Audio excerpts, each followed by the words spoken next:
আল্লাহ বলেন, ও বিশ্বাসীরা শোনো শোনো, তোমাদের জন্য সিয়ামকে ফরজ করা হয়েছে, ঠিক যেমন ভাবে তোমাদের পূর্ববর্তী উম্মতদের উপরও সিয়ামকে ফরজ করা হয়েছিল, লাআল্লাকুম তাত্তাকুন, যাতে করে তোমরা সবাই মুত্তাকি হতে পারো।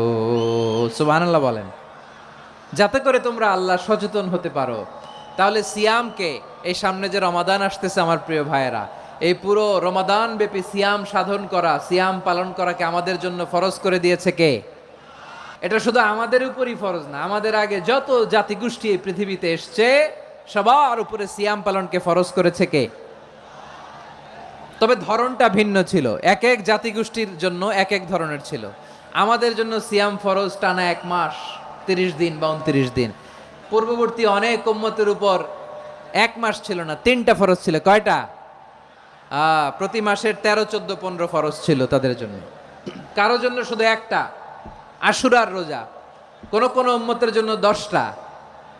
কোন কোন উম্মতের জন্য রোজা ফরজ ছিল মৌনতার রোজা, আরবিতে বলে সৌমুল ইনসাত, মানে সারাদিন খেতে পারবে, পান করতে পারবে, স্ত্রীর সাথে মেলামেশা করতে পারবে, কিন্তু কথা বলতে পারবে না। কথা বললেই তাদের রোজা ভেঙে যেতে। পড়েন সুবহানাল্লাহ।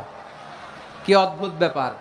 মৌন সম্মতির রোজা। যেমনটি সাইয়্যিদাতুনা মারিয়াম আলাইহাস সালাম বলেছেন, ইন্নী নাযারতু লির-রাহমানি সাওমা ফালান উকাল্লিমাল ইয়াওমা ইনসিয়া।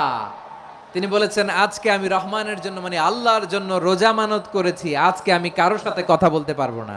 তো রোজা রাখলে কথা বলতে পারবে না কেন? কারণ ওই শরীয়তে রোজার বিধান ছিল সকাল থেকে সন্ধ্যা খেতে পারবেন, পান করতে পারবেন, কিন্তু কথা বলতে পারবেন না। কথা বললেই রোজা ভেঙে যেত। সুবহানাল্লাহ বলেন।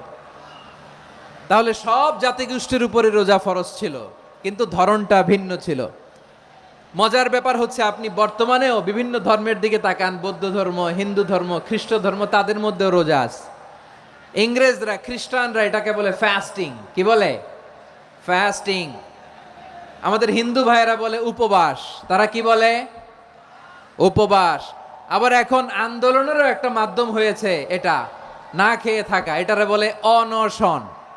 এটারে কি বলে? অনশন ধর্মঘট।